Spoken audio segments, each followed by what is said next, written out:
So much for coming out today. We thought the room would be empty, and we talked about going to the bakery instead and having some tea. So it's nice to see all of you. And I see some friends that were here 20 years ago too, so thanks again. In 1988, when my husband Jim Flower Jr. and I were expecting our first child, we spent many hours reviewing family names to choose an appropriate one for our daughter. In the end, we chose Lenore Ramsey Flower.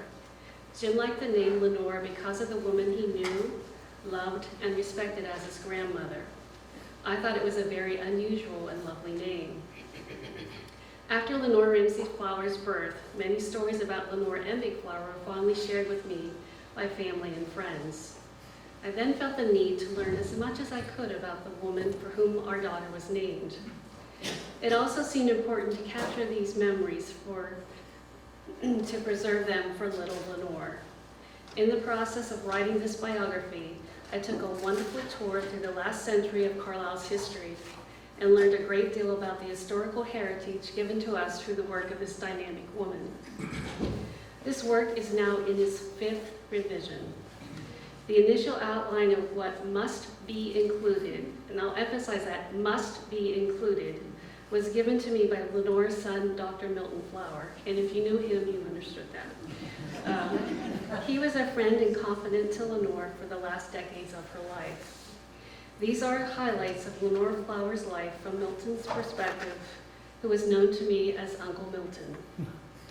In addition to lengthy visits with Uncle Milton to research this paper, I collected oral histories from 2 of her other children, Elizabeth Flower James, known as Betty, and my father-in-law, James Flower.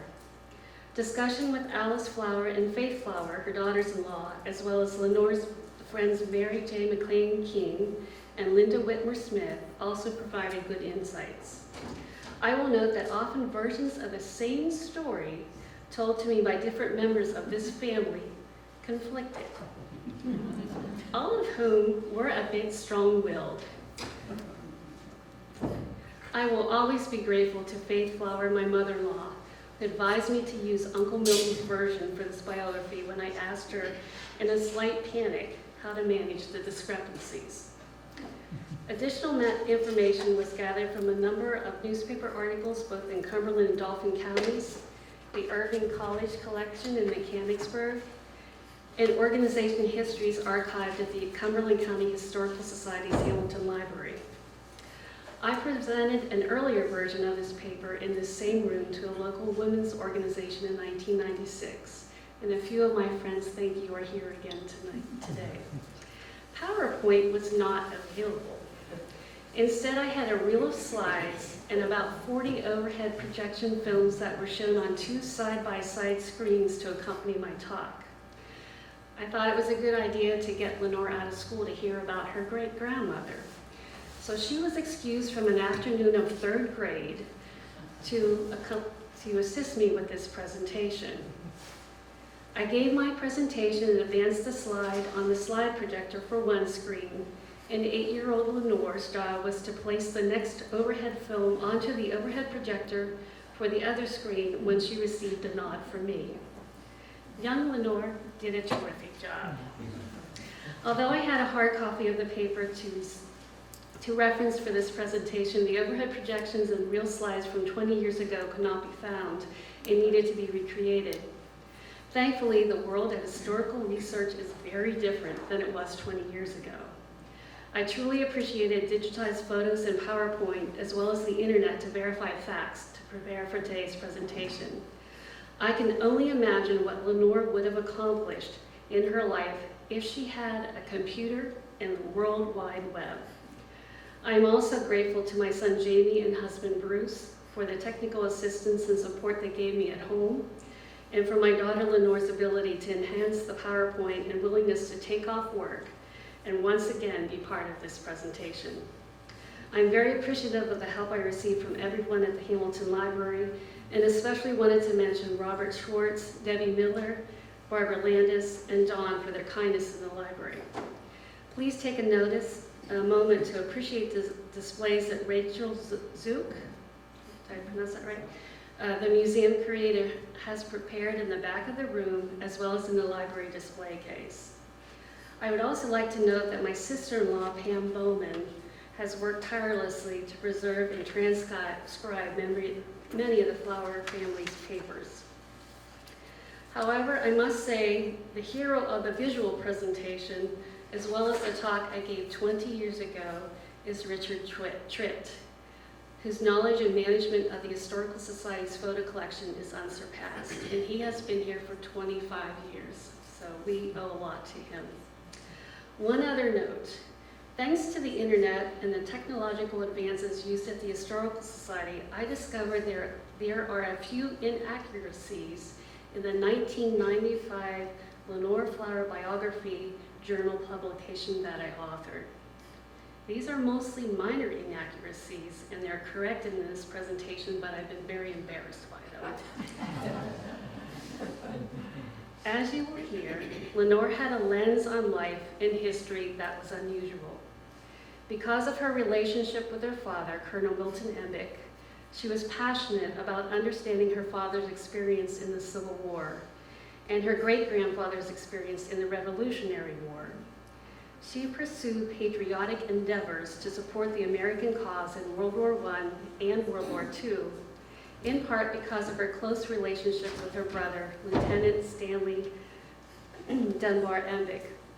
He was a top military strategist for both world wars, including the Supreme War Council in World War I. I also think that her years at Irving College in Mechanicsburg provided her with confidence and encouraged her to be progressive, a man's equal in every respect, yet remain feminine. Through the years, I've grown to love and appreciate this woman whom I've never met. When you look at Lenore's photo, her gaze seems intensely wise and suggests a keen tenacity. Her upright stature and confidence make you believe that she is much taller than her petite 5 feet 4 inches. And it could be shorter, we're not quite sure. It saddens me greatly that most of those who shared their story of Lenore with me are gone too. However, I'm grateful to have the opportunity to share the story of Lenore Embick Flower with you today, and I'm particularly pleased to present it with her namesake, my daughter, Lenore Ramsey Flower. Mom just listed a lot of thank yous, and I just want to thank you, Mom, for putting this together. At the end of the day, this is a family history, and it means the world to me that we have it, all this one great PowerPoint. So let's start with ancestry. So, as a genealogist, Lenore Embick Flower was very much aware of her history, so it seems appropriate to begin her biography with her immediate ancestors, who are among the earliest settlers of Cumberland County, including the Dunbars, Parkers, Forbes, and Crothers families. Mrs. Flower's grandparents, who you see above here on the slide, were John Dunbar and Agnes Grayson Dunbar. They lived on farmland in the village of Grayson that was deeded to generations of Dunbars before by the William Penn family in 1762. Of the 8 children, 6 died of diphtheria while very young. This always kills me. Yeah. And James and Mary Dunbar were the 2 surviving children whose portraits were painted at the same time as their parents by itinerant artist John Arnold in 1857. James Dunbar, who's on the right, was a graduate of Yale College and became an attorney in Carlisle. He died in 1878 at the age of 38. The other child, Mary Elizabeth Dunbar, became the mother of Lenore Embick Flower. In 1868, Mary's father, John Dunbar, died. Mary and her mother, Agnes Dunbar, moved to 166 West Pomfret Street, Carlisle, the following year. The home was purchased from the Parker cousins, and the Carlisle residence enabled Mary and her mother to be close to her brother James, who was practicing law in Carlisle at this time. Moving on to Lenore's parents, family, and childhood. A few years later, Mary Dunbar was courted by Colonel Milton A. Embick, a family friend. I think he's rather dashing. Milton Embick had served in the Civil War, joining as a private and retired as a colonel. Following the war, he served on Pennsylvania's 1st Board of Health. And during the early 1870s, he's traveled by train across Cumberland Valley from Greencastle to Harrisburg. Colonel Embick often stopped in Carlisle to visit the Dunbars and court his future wife. On Christmas Eve, 1874, Mary Elizabeth Dunbar married Milton A. Embick in the parlor of the brick townhouse at 166 West Pomfret Street. They managed to fit 100 guests crowded into the Dunbar home to witness the ceremony. And in addition to getting married in 1874, Colonel Embick was the first Franklin County Democrat elected to serve in the Pennsylvania House of Representatives. He held this office for both the 1875 and 1876 sessions. Mary and Milton Embick began their married life at Milton's home, Rose Hill, near Greencastle, Pennsylvania, while Milton served as Franklin County's state representative. Mary and Milton had 2 sons while living at Rose Hill. The first child was named Stanley Dunbar Embick and was known as Dunbar. The second son, born in 1879, was James Bayard Embick. After James was born, the family moved to Boiling Springs, Pennsylvania. Mary Lenore Embick was born on November 8, 1883 in Boiling Springs. So a few notes on Mary Lenore's brothers. James Embick worked in Baltimore for most of his adult life at Standard Oil, the White Automobile Company, and for a railroad supply company in Baltimore, Maryland. James married Bessie Parker McCrae, and they had no other children. He died in the late 1920s, possibly due to tuberculosis. Stanley Dunbar graduated from the U.S. Military Academy at West Point in 1899 and had a distinguished military career. He married Ethel Wall in 1902 and had 2 daughters. He was part of the Supreme War Council during World War I, a member of the American delegation to the Paris Peace Conference in 1918 to 1919, and was credited with inspiring leadership, calm thinking, and clear foresight that were a part of the military planning of World War II. Stanley became one of the first of 6 generals at the time raised to what was then the highest rank in the United States Army, Lieutenant General. And on to young Mary Lenore. Mary Lenore was born into the late Victorian era. Her education included the proper service of tea, learning many social graces, and of course reading, writing, and arithmetic. Calling cards were used. The horse and buggy was the main mode of transportation, and women wore long skirts and blouses, often with a rear bustle. Men wore trousers, waistcoats, and jackets. The Civil War was fresh in the minds of many, as husbands, fathers, and children had often died or been maimed for the cause. Women were prepared for housekeeping and men for a career. I love her hats. She's got a great collection of hats too, and I think she's very sweet. She would be going to the Civil War reunions at this point too. Young Mary Lenore admired her father, Milton Embick. It was believed that her ability for public speaking and her appreciation for writing came from him. Milton Embick wrote a history of the Civil War regiment, and I believe the Historical Society has some copies of that. He undoubtedly did his research for the published volume at his regiment reunions, and this is a group from Boiling Springs. Mary Lenore accompanied her father to all these reunions from the age of 1. She would obviously have heard details of life in the Union Army and the trials of battle.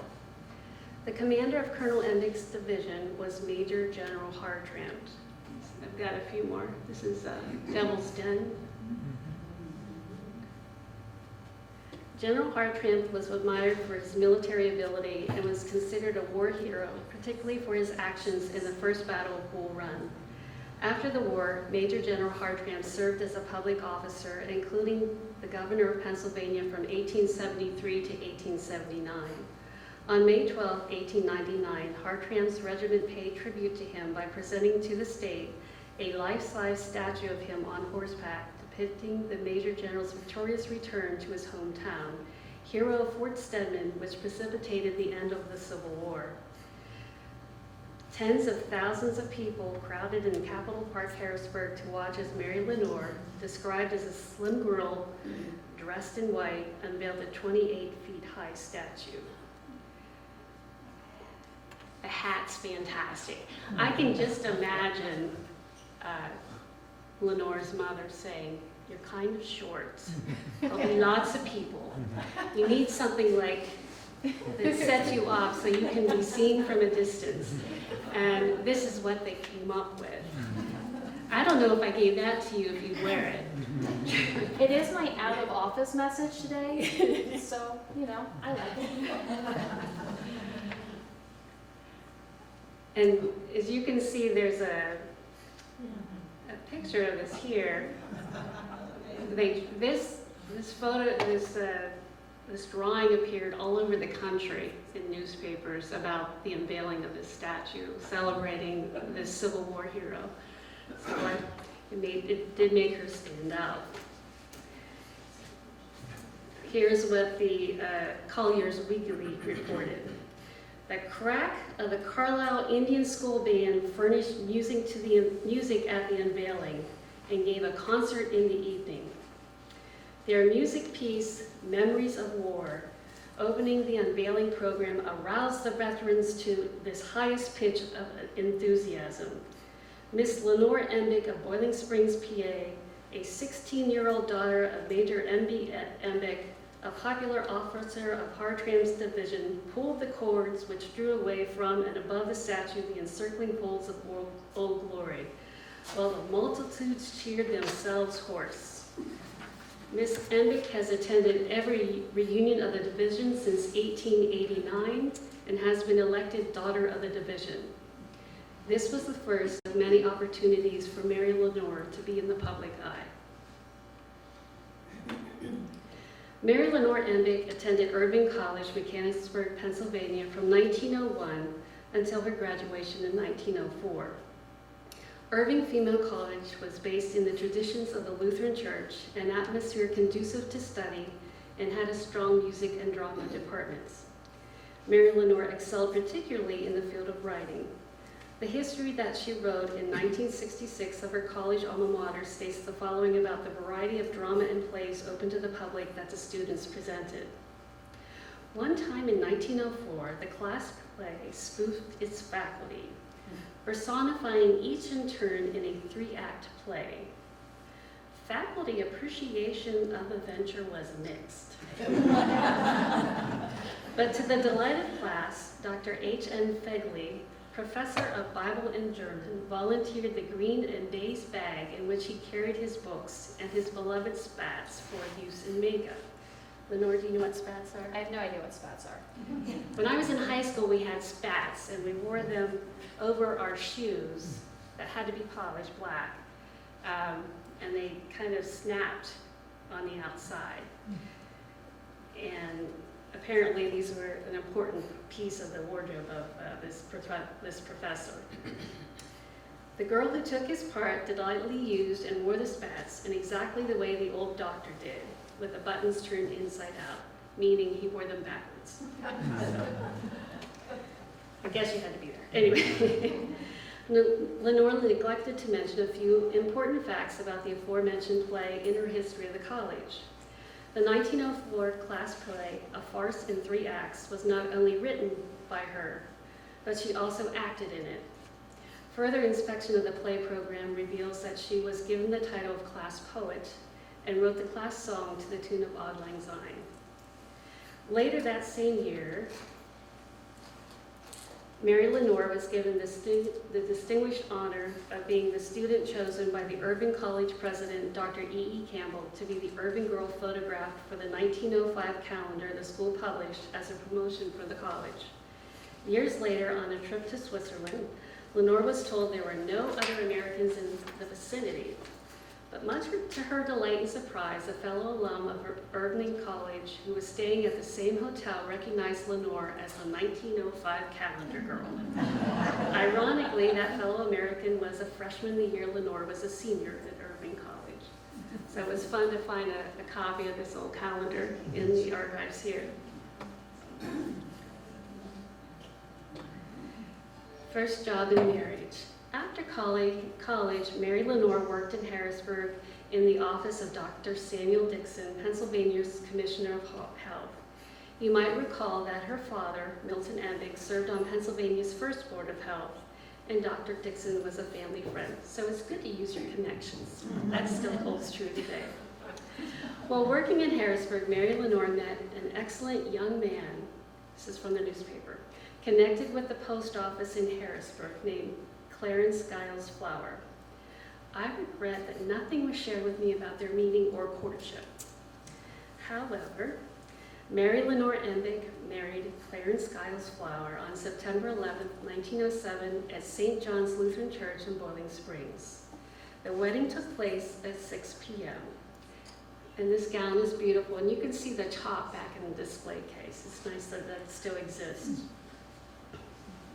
It was said that the bride carefully scheduled the time of the wedding so that when the vows were exchanged, the light from the setting sun shone on the stained glass window onto the altar. A description of the wedding appeared in September 12, 1907 edition of the Sentinel under the heading, Flower Embick Fashionable Wedding at Boiling Springs Last Evening. And I'm going to see if I can do this.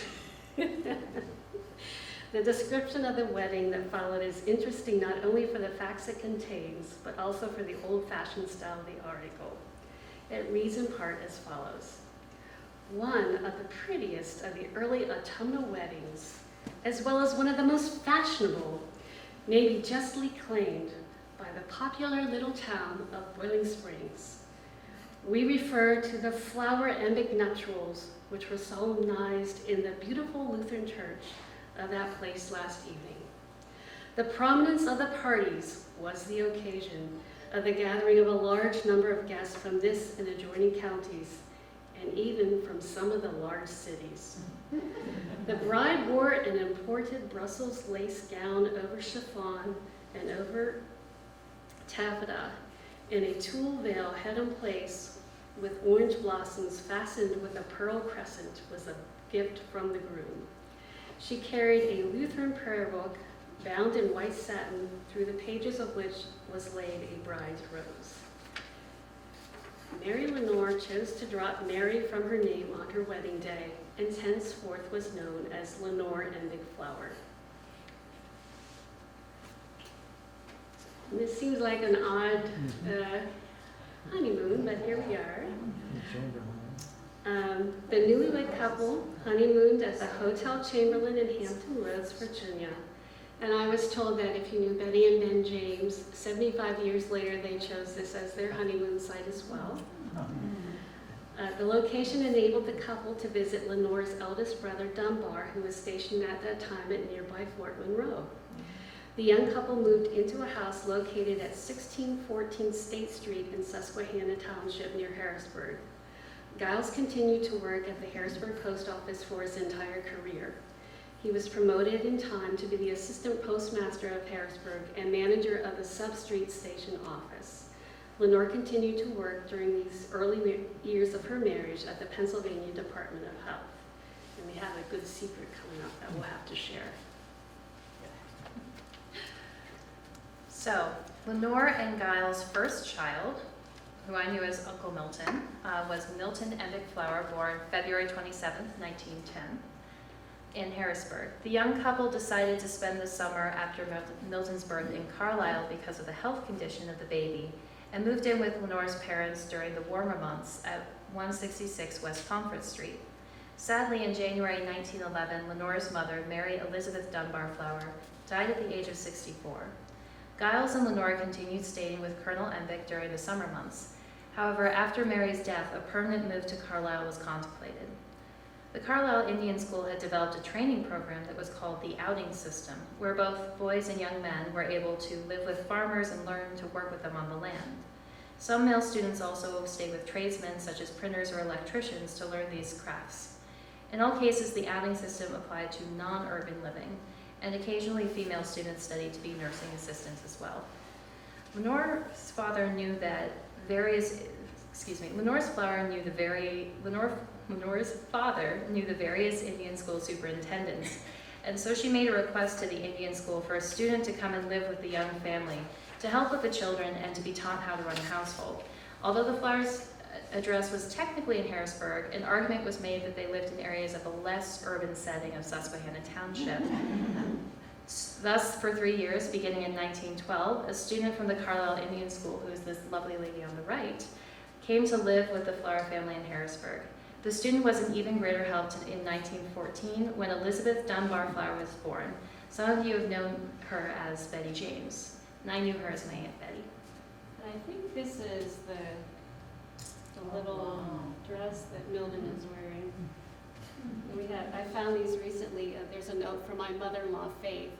It says, I don't know what to do with these. Milton gave them to me, maybe the Historical Society. So I'll be giving those to them today if you'd like them. Oh, yes, have the booties. booties. I'm pretty sure. These were probably Milton's. Carry on. We go to the next slide. This is a photo of my Aunt Betty, around 20 when she was named one of the most beautiful women at Dickinson College. I'm sure you can see why. We saw this photo and we're like, wow, Aunt Betty. Moving on. In 1915, Lenore and Giles and their 2 young children, Milton and Elizabeth, moved to 166 West Pomfret Street, Carlisle. They resided with and kept Lenore's father company, who was affectionately known as Colonel Embick. I just love this photo of Grandpa Embick in the background with his great hat. And I love Milton here. Yes, if you knew Milton, very proper. To see him as a happy little boy is very confusing. Should we go to the next slide? Okay, on to the women's right to vote. Lenore's husband, Giles, was always supportive when her outside interests were concerned, and she was always encouraged by her father as well. With the help of these 2 important men in her life, Lenore accomplished much for what my Uncle Milton would call community cares, or civic issues, in Carlisle and the women's suffrage movement. Lenore was known as an able public speaker and frequently spoke at county fairs, labor organizations, and at similar meetings advocating for votes for women. Her son, Dr. Milton Flower, recalls being on his father's shoulders at age 4 as he watched his mother speak to the crowds at the York Fair. Later, as an adult, Milton told his mother this early recollection, and Lenore was astonished that he had memories of this incident at such an early age.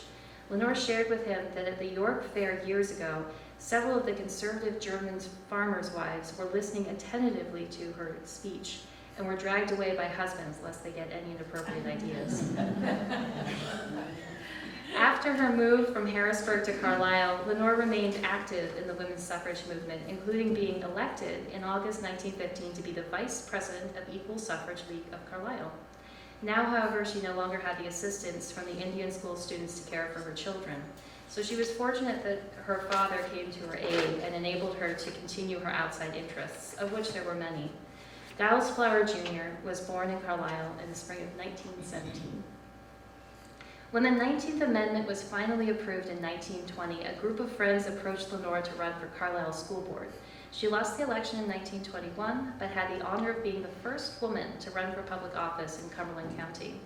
Several years later, the Sentinel recorded the following about Lenore and her work, quote, "The League of Women Voters was formed in 1920 as a service to the newly enfranchised women.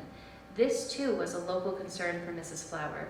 Still in her home is a small, dainty Bavarian china cup bearing the legend, 'Votes for Women,' around with rim and gold," which is one of our favorite family heirlooms. It lives with our Aunt Julie now. It was sometimes served with tea to men, visitors in her home, as a genteel reminder that their influence might be helpful to her political cause.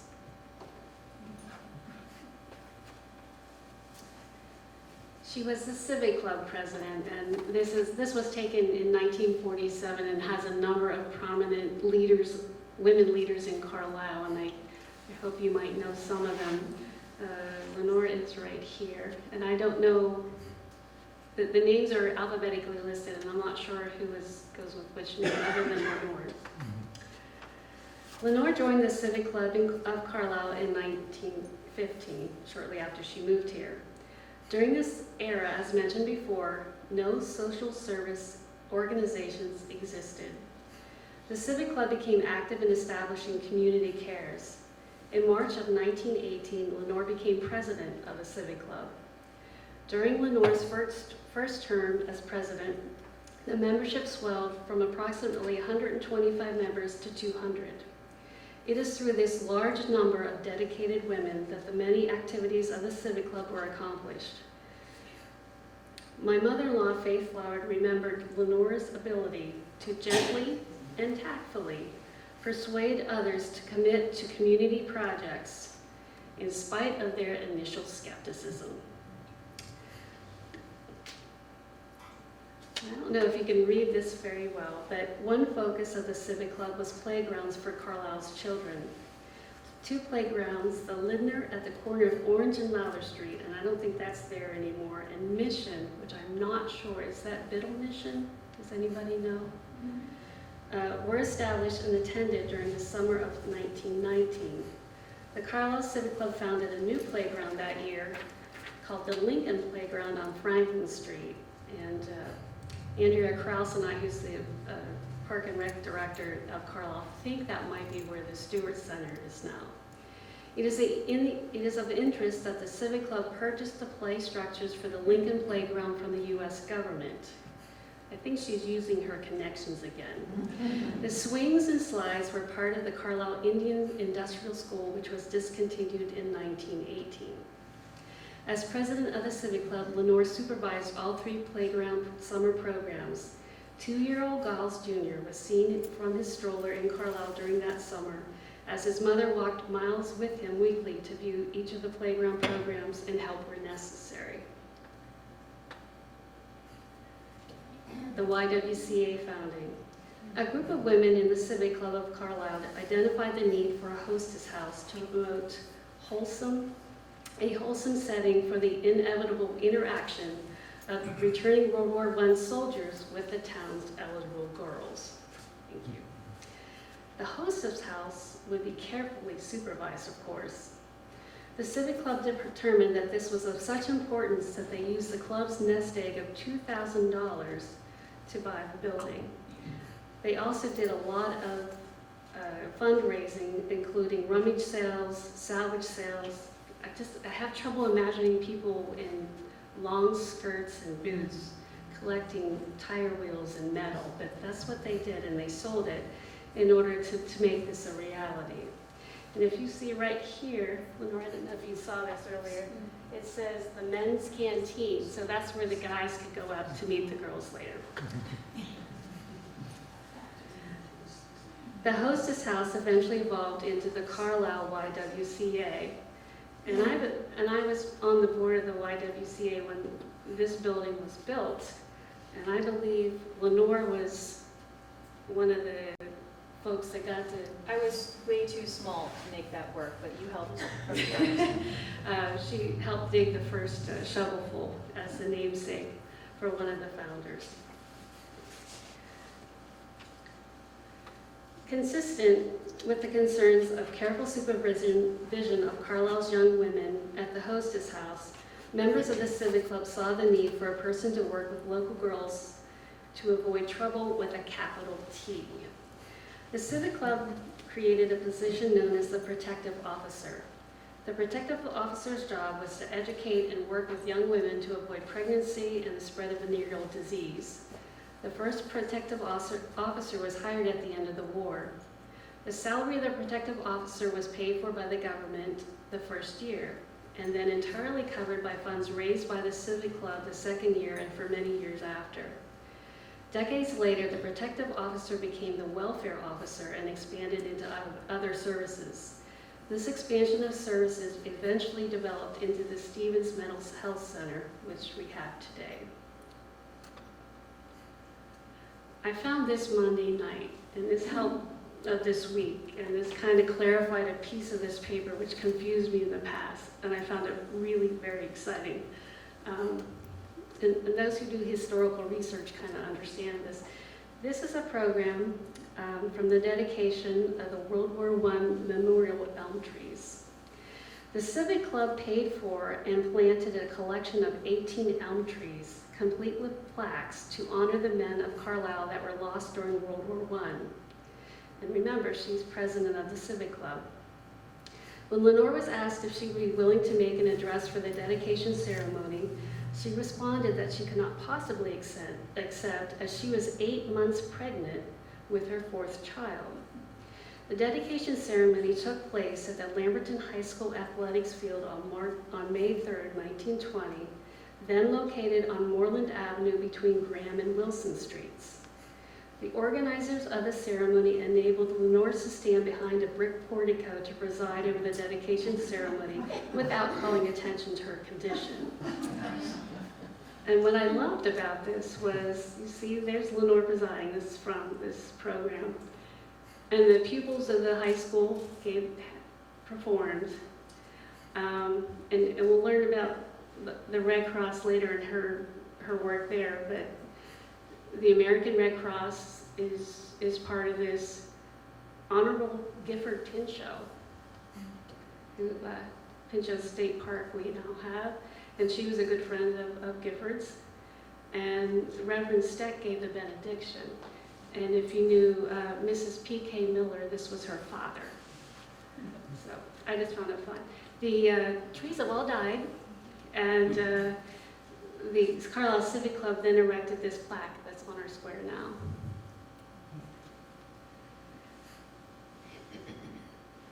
And on June 25th, 1920, her fourth child, my father-in-law, James Lenore Flower, was born. Unfortunately, Lenore's father died in March of 1922. This must have been very difficult for her as she was very close to him. And also it depended on his assistance with her 4 children, ages 10 and younger. On to historical writing. Flowers are not very good at sitting still, and Lenore was no exception. Her active term of president of the Civic Club having ended, Lenore began looking for a way to make money for her family, at the same time remain close to home. Lenore's interest turned to writing history. Her son James, my papa, remembers that in her lifetime, Lenore did a lot of work with the idea that she could then afford to employ somebody else to do the work of the kitchen and the laundry. I think it's a pretty good plan too. Several family members fondly remember Mrs. Ryder from Hickorytown, who was hired to do the laundry for many years and became a family friend, as did everyone who was hired to cook the meals and serve the dinner. Lenore Flower's historical publication began with a weekly Friday night series entitled Harrisburg from the Beginning for the Harrisburg Evening News. She was asked then to do this by Vance McCormick, who owned the Patriot and the Evening News and the Harrisburg Steel Company, now known as Harsco.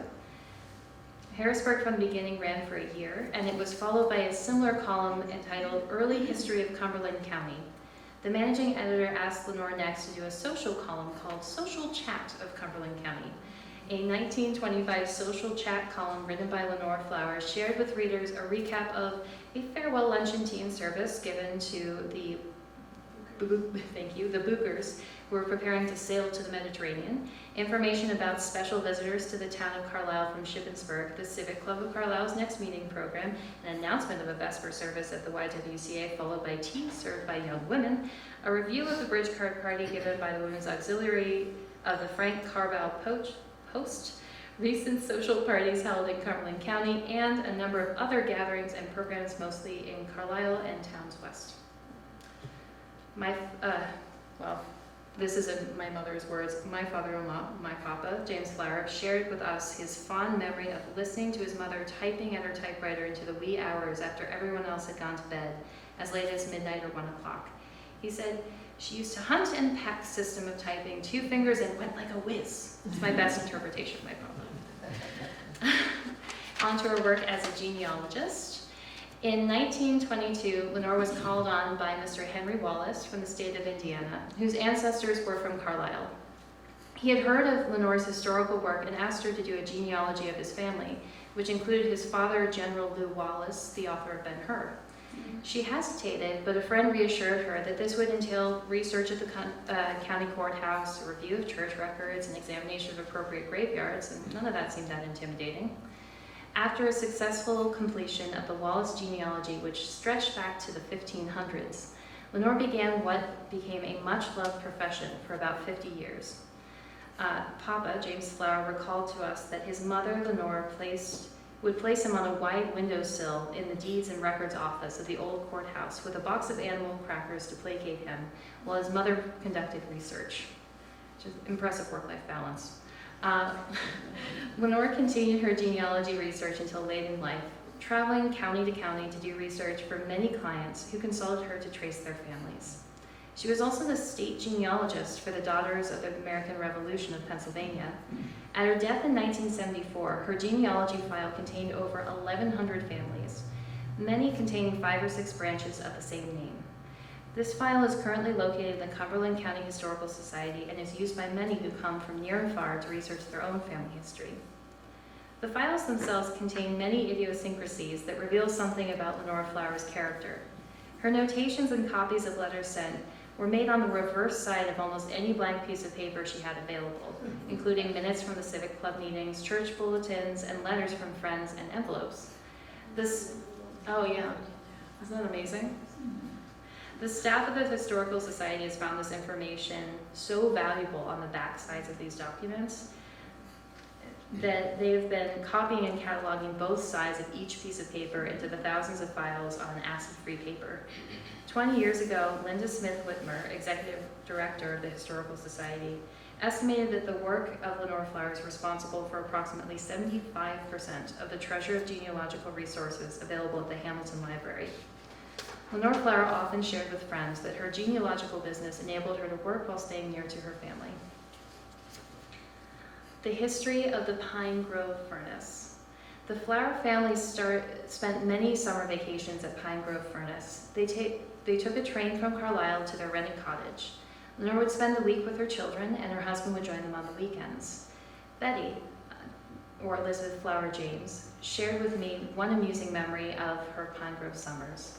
About the time her father Giles was expected to arrive from work on a Friday, Lenore heard a rustling sound outside and called to a closed door of the cabin, "Is that you, dear?"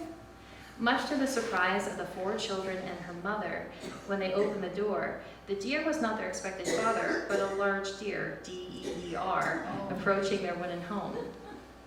This became a family joke. Each time father heard the animal deer on the cabin porch, he would call it, "Is that you, dear?" Lenore pursued her thirst for historical knowledge on the Pine Grove summers as well. During one of these vacations, James recalls that his mother wanted to find out something about the old graveyard at Pine Grove Furnace. Mrs. Weiser, a neighbor, knew where the graveyard was located and agreed to show Lenore's location. One evening, Mrs. Weiser, Lenore, and young James went to visit the old graveyard. James was a little bit unkind. He recalls Mrs. Weiser as being a very old woman whose face was deeply lined with many wrinkles, and she struck him as a very young boy as being an old witch, such as one might read in fairy tales. The 3 of them went to the graveyard. The graves are much overgrown with tall grasses that needed to be parted to reveal the tombstones, and James recalled that going through the graveyard at dusk with Mrs. Weiser was a very spooky experience. If you knew my father-in-law, he was very dramatic. Yes. When he told us, it was very spooky indeed. You do it so much better than I do. Anyway, the exploration of the Pine Grove Furnace was the beginning of Lenore's research of the history of the Pine Grove area. She compiled an extensive history of the Pine Grove Furnace and the nearby community primarily through oral histories of some of the older inhabitants and visits to the local graveyards. Her research appears to be the only record existing today of early Pine Grove. Her publication on the subject, The History of Pine Grove Furnace of 1933, includes an extensive bibliography and was reprinted many times by the Cumberland County Historical Society.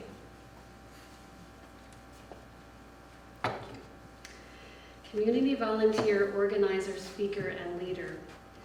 The dinner table of the Flower home was frequently interrupted with telephone calls for Lenore.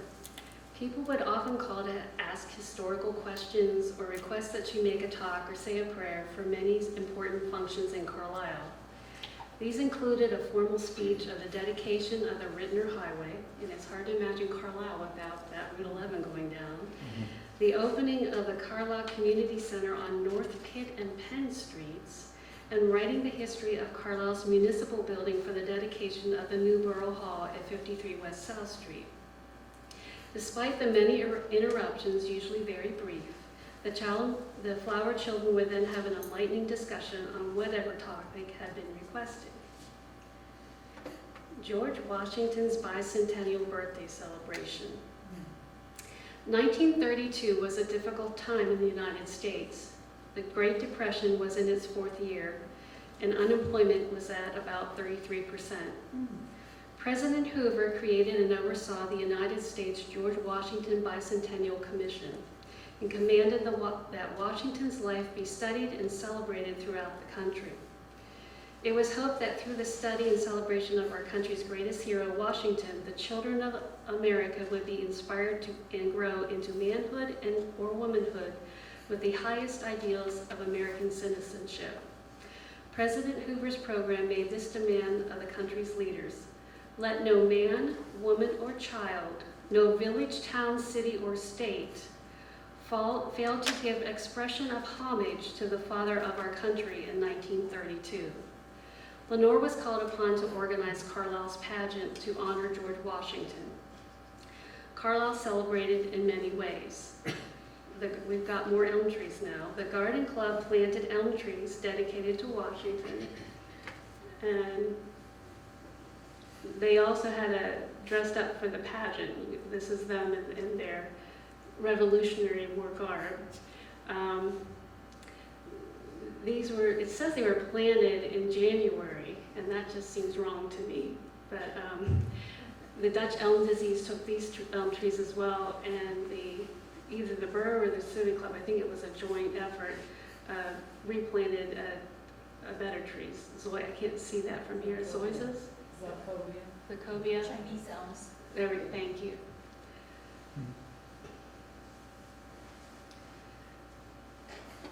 And Lenore Flower wrote a paper entitled "The Visit of President George Washington to Carlisle in 1794," and this details when he came here to quell the Whiskey Rebellion, and presented it in the Historical Society in February. And in October, Carlisle held a big celebration, which included a large parade and a reenactment pageant that was written by Lenore.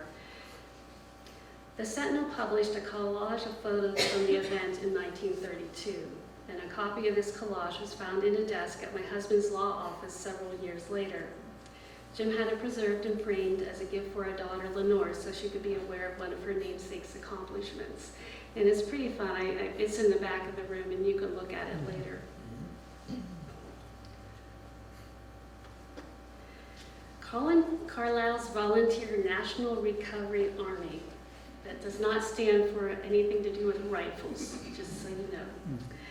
In 1933, Franklin Roosevelt began his presidential term by swiftly signing a number of executive orders to put into place his New Deal for America and provided for the creation of a National Recovery Administration.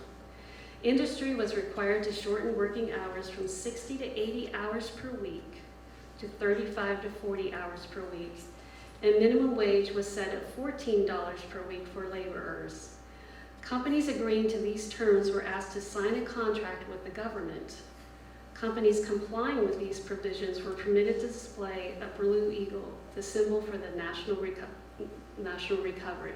And we have a copy of that from Carlisle from the archives back in the display case. It was fun to discover that too. Each community was asked to create a volunteer National Recovery Army to canvass consumers, businesses, houses, and factories, serve as a watchdog to industry, and check on unemployment to aid in the country's economic recovery. It was considered patriotic to display and support the Blue Eagle business. Companies without it were often boycotted. Carlisle's Volunteer Recovery Army's general chairman was George Chadwick, Secretary of the Chamber of Commerce, and the Sentinel recorded that Mrs. C. Giles Flower of West Pomfret Street, who has been active in many phases of civic service, was selected as the Lieutenant General, and as such will have charge of the Women's or Housewives Division of the committee. And I love that she got the title similar to her brother. In May of 1935, the Supreme Court declared the National Recovery Administration unconstitutional and dissolved it. However, many of its provisions remained and became part of the National Labor Relations Act, and unions were strengthened. In 1934, Lenore worked with the Clare Tree Major Players of New York City to write a play about Regina the Indian Maiden. Part of her agreement as partial playwright was that the play would be presented in Carlisle as well as New York City. Mary Lou Prescott Zeiger recalls that Mrs. Flower took her to the New York City to see the play, as she was to act the part of Regina for the Carlisle production. There is a discrepancy in the notes here as to whether Mary Lou actually played the part of Regina in Carlisle. So does anybody know Mary Lou or what she looks like?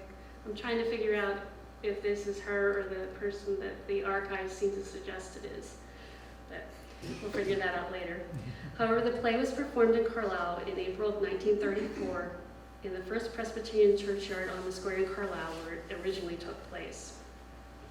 And Lenore, were you Regina? Yes.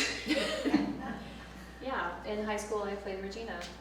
So, yeah, small role. It was during During a historical society event. Yeah. Yeah, I was 16. All right. And if she didn't have enough to do, in 1935, Lenore added to her genealogical work the responsibility of being an agent for the Equitable Life Insurance Company. The need to provide college tuition for her children during this period, combined with the drain of savings from the Depression, were the motivation for her to pursue this added income. Lenore specialized in selling annuities and was successful in this endeavor.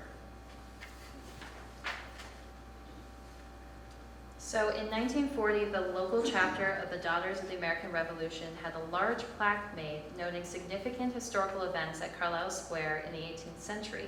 The plaque was written by Lenore Flower and she gave the dedication speech for it on November 19, 1940.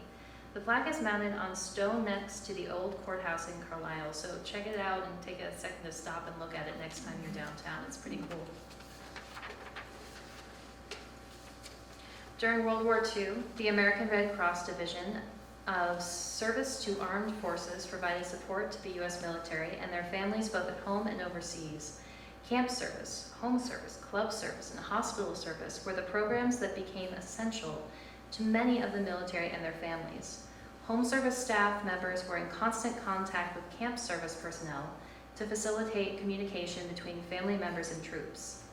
Like camp personnel, they provided guidance, counseling, and emergency financial aid to military families struggling at home. If a family member became gravely ill or died on the home front, home service workers were often the ones to deliver the news to the servicemen. They also helped military families and soldiers by explaining health benefits and pensions. In addition, home service personnel helped military officials decide when a discharge or furlough, leave of absence, was necessary. The Red Cross estimates that its home service program aided 42 million, mostly written communications between military personnel and their families and provided some 38 million in emergency financial aid. Lenore served on the board of the local chapter of the American Red Cross for many years, and during World War II she served as the home service chairman of the Carlisle branch of the American Red Cross. In this position, she was the liaison between families and soldiers and the Red Cross, and assisted families of soldiers when family emergency arose, such as the death of a family member or other occasions where the family perceived it necessary for a soldier overseas to return home. Several people have shared with me that they remember Lenore carrying out her duties uniformed as the Red Cross Home Service Chairman as she rode on her bicycle through town, sitting absolutely erect in her seat. And that reputation for perfect posture definitely haunted me when I was a teenager, just for the record. Lenore's husband Giles died in 1945. Her youngest son James was serving in the army near the Philippines at the time. Instead of arranging for James to come home to his father's funeral, as she had done for so many others, she had many members of the family write something to him about his father and had these letters sent to him in the Pacific. Lenore continued as home service chairman until the war's end. The most difficult part of her job surely was aiding families who had lost members to the war. This is Carlisle. In 1944, Lenore collaborated with her eldest son, Milton Flower, to write a 71-page history of Carlisle. Their vision for the book was that it would be sent to Carlisleers who were serving the armed forces during World War II. The first printing of 1,000 copies of This is Carlisle were paid for by Milton and Lenore. Various church groups and service organizations sold the book for a small profit. The first 1,000 copies sold quickly, and a second 1,000 were printed and sold equally well. First Lutheran Church and Leda. Lenore was always an active member and leader at her church, First Lutheran. She taught the Catherine Van Bora Sunday School class for many years, and one of the many projects begun by the class when Lenore was their teacher was the distribution of live palms on Palm Sunday. The family friend who stayed the longest and became most a member of the family was Lita Strautniks, a Latvian native who had been a refugee both during World War I and World War II. Lita came to the Flower household through an agency of the Lutheran Church after World War II and was close to all the members of the family, particularly the children. She had Latvian names for all the grandchildren, and she witnessed and often retold the story of Jim Flower Jr., my dad, first step on the stepping stone of the yard of West Pomfret Street house, demonstrating with her arms lifted as a young child would. Some of Jim's first words and those of his siblings were in Latvian, and they still come up over Thanksgiving. This occasionally alarmed his parents, Faith and James, as they did not know what their children were saying.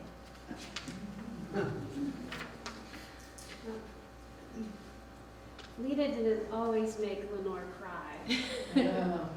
But I remember when Lenore was brought home and also Jamie, she looked at them and said, "Oh, she looks just like her father. You need to have another one to look like you." And so I had another one, and he looks just like his father. You need to have another one.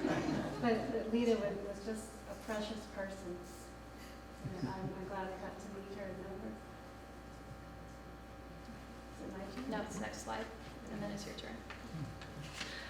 Okay, Lenore was known as Graham to her 7 grandchildren. She was very close to them as they all lived within a few blocks of her home. They visited often and had a formal lunch with her each Sunday at noon, which eventually, when I was around, turned into Sunday dinner, so we kept that family tradition. When her grandson Thomas Embick Flower was very sick at Carlisle Hospital, she learned that only immediate family, that is, not grandmothers, were allowed to visit him.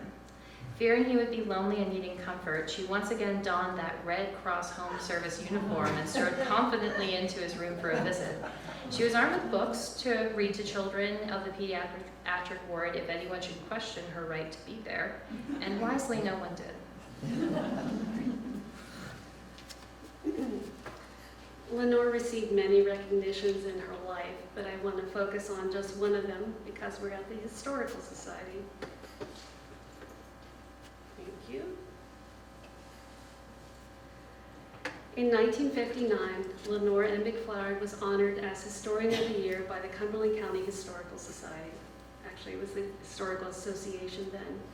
The presentation took place at the Molly Pitcher Hotel, then a respectable establishment. Well, let me tell you, 20 years ago when I wrote this, it was a little shaky.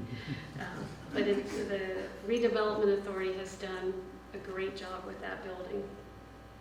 And it is now made into senior apartments. The program recognized that she had been the author of 3 papers published by the Society as of that date, including George Washington's visit to Carlisle, the history of Pine Grove Furnace, which we've already talked about, and the Parker Grub Memorials. Lenore had also read a number of her papers before the Society, and this including Robert Whitehill and the Harrisburg Convention, Mary Jane Myers, Carlisle writer and painter, and the history of slavery in Cumberland County, which to me says she explored a lot more than genealogy. The program further notes that these are only a small fraction of her published works in the field of Carlisle, Cumberland County, and Harrisburg history, in newspaper, magazine, and book form. She is engaged in every activity which concerns the historical, whether in the preservation of pageants, the old home tours, or the preservation of our material heritage. She is widely recognized as a professional genealogist, and for all these activities, the Historical Association and their friends delight in honoring her tonight. And even though she was being honored that night, she was also the featured speaker, which I thought seems like double duty. And she presented her paper, The Blunston Licenses and Their Background. And this paper, too, was later published by the Cumberland County Historical Society. In closing, this paper only touches briefly on the life of Lenore Embick Flower. There are so many gaps not addressed due to the lengthy nature of this paper already. and thank you for sticking it out with me. I have not included information about her trips to Europe with her friend Jane Vanessa Smead, and I thought this was just a fun picture. Her many indulgences with her children, such as trenches dug under the surface of the yard at 166 West Pomfret Street. Now, when I first came to Carlisle, that was a formal garden, and I could not imagine anybody digging trenches and putting covered by boards and shallow earth for games of army, for the kids to just go out there and dig around in the yard. Her delight in all that her grandchildren did, her religious devotion, her weekly walk to the farmer's market in Carlisle, the numerous community boards on which she served,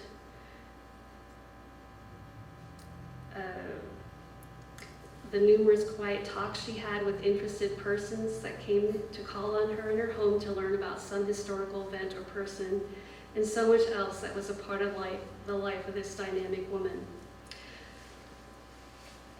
Lenore Embick Flower was hospitalized in Hershey Medical Center in 1974 to aid in recovery from a broken arm. During her hospitalization, she acquired a streptococcus infection and died shortly after at the age of 91. Lenore is appropriately buried in the historic old graveyard in Carlisle between her parents and her husband.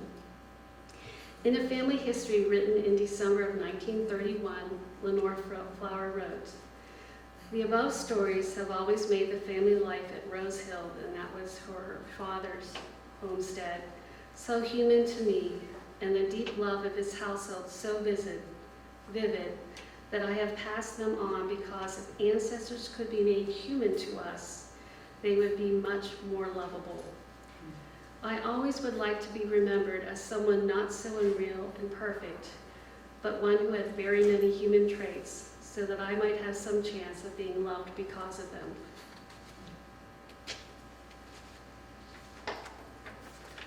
I would like to share what Susan Kavanaugh mentioned to me one sunny summer afternoon as we passed on Carlisle Square. My daughter Lenore was not yet one, as she squinted up at the sky from her stroller, straining to hear what was being said, having heard her name mentioned. Susan smiled, looked down at little Lenore, and said, "With the name Lenore Flower, the angels have already reserved a place in heaven for her." Thank you very much. I appreciate it.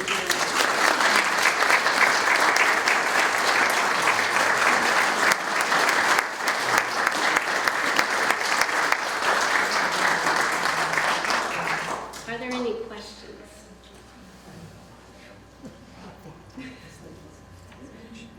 Please, go ahead. I was wondering if the safety officer was male?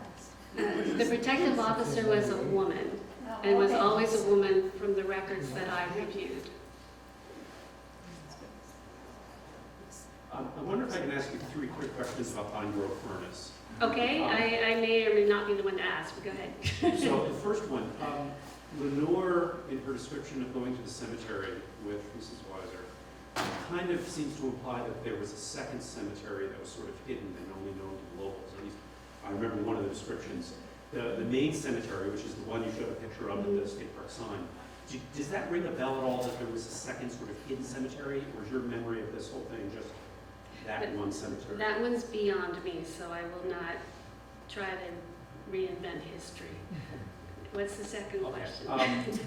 Manuscripts. Often when authors are preparing manuscripts, they have more material that doesn't end up in the finished version. To your knowledge, is there an original manuscript that Lenore was working on for her, what became the 4 printings of that booklet on Pine Grove? A lot of her papers were discovered within the last 20 years after Milton had passed away in the attic, and many of them have been brought here. And my sister-in-law, Pam Bowman, transcribed many of those also.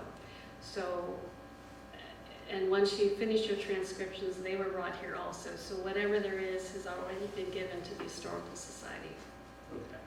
Because sometimes I found that there are descriptions that didn't make it in the final version. So I'll have to look at that. I've never considered finding her original notes. And it's probably here, if it exists still. Thank you.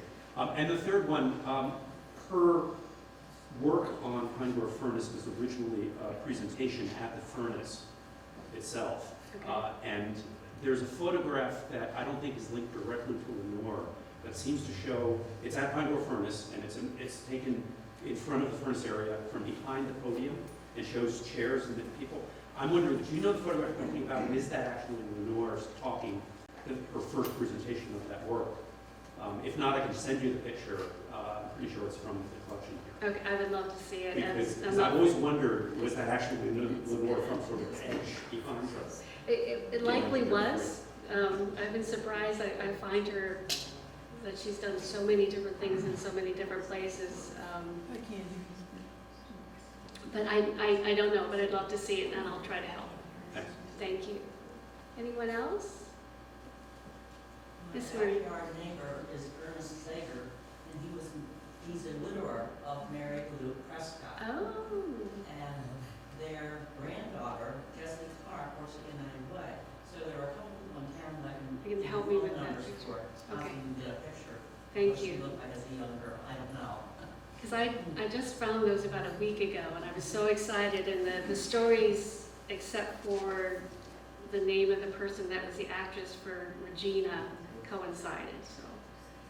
I believe she was Dr. Prescott's sister, is that not right? Dr. Jane Yeah, Prescott's that makes sense. I have a recollection. Back in the early 70s, attorneys spent a lot of time in the Recorder of Deeds office researching titles. And this one day, there was Lenore Flower, and she had a huge book in front of her, and there was a gentleman who was looking for her. And when he found her and approached her, he identified himself, and he wanted to know about initials that were on his tree that had been toppled during a recent storm. And when he told her what the initials were, she looked at him and said, "Oh, you go way back." And then she had to take this huge book with development plans on it to put it back on the shelf, which was up on a wall. And there she was, reaching up, but she couldn't get there high enough, and she took her head and used her head to get the book back on the shelf. Thank you. Anybody? Do you know where those George Washington elms were planted and the replacements? Where are they in town? Even the replacements are gone?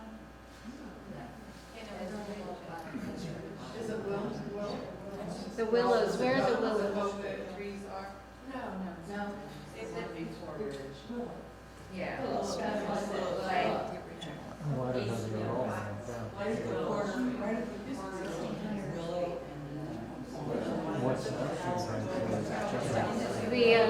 The marker is at the corner of Willow and West, and I'm not sure if the trees are nearby or not. To be honest, I don't have knowledge about that.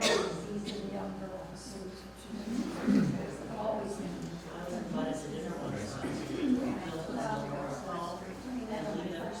Worked there. Uh-huh. She told me how high the flower and had been to her. She said, they bring me cookbooks, and I love to read cookbooks. She couldn't hear, could she? Could you, Maureen, Maureen was sharing that she gone to dinner at, when Milton and Lenore were living at 166 West Palmer Street, and Lita was the cook. And Lita shared with them that they were very kind to her, and anytime they traveled, they knew that she loved cookbooks, and they would bring her cookbooks, which she would then use to make new meals for them. You had a story about Lita too, in parties at the. Well, if you were there at the reception, you did not leave that house until you went into the kitchen and greeted Lita and tell her how nice it was, and then you said goodbye, then you could leave. When did the family move into the house that you live in now? My in-laws, the house on West South Street, my in-laws bought that house in should I get this right? I want to say 1962. My mother-in-law had a great story about that. They were living on Lowther Street, and the twins had just been born, or had been born, and were found playing in the street. And my mother-in-law was very upset because that was a pretty busy street, and insisted that they had to move. and they also needed a little larger place. And my father-in-law took it upon himself to scout around the town and find a new place for the family. And he made an offer on that house without my mother-in-law ever seeing it. And she went into the house, and at that time, a garbage disposal was a big deal because it was new. And that house had a garbage disposal. So she decided the house would be okay.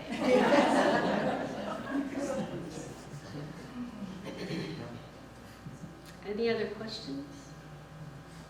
Mine is not a question because I am not a Carlisle native, but going back to the Cumberland Hotel, I lived at Fort Monroe twice as an Army brat growing up. Uh-huh. And in the 1940s, it was an absolutely lovely, lovely, elegant place.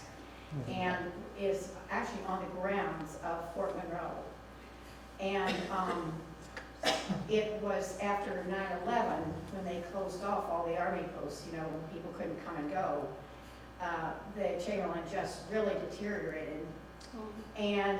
But it has been rejuvenated as a retirement Okay. home I now. did read that. And about 4 or 5 years ago, I was there for lunch one day, and they've still kept a lot of the old original, you know, downstairs, the architecture and stuff. It's a lovely place. And Fort Monroe has a wonderful museum with lots of Civil War history. If any of you go down there, the post is closed, but there is a museum you can get to. Thank you. That's good to know. You mentioned her involvement with the playground program, and you mentioned Lenore Playground. And did you ask, was it still there? I don't think it is, but Oh, it is. I live on it. It's one block further in from South Orange. okay. And the gentleman's house is still there. All right, because I was driving by there trying to figure it out, so I didn't realize it was off of there, so, and I should know that, but, okay. Thank you, I'll have to go check it out. We'll update it for the 6th version. Right, we'll update it for the 6th version, Lenore says. Anything else? I'd like to thank you for your kind attention. It doesn't sound like it's raining now, so please have a good evening.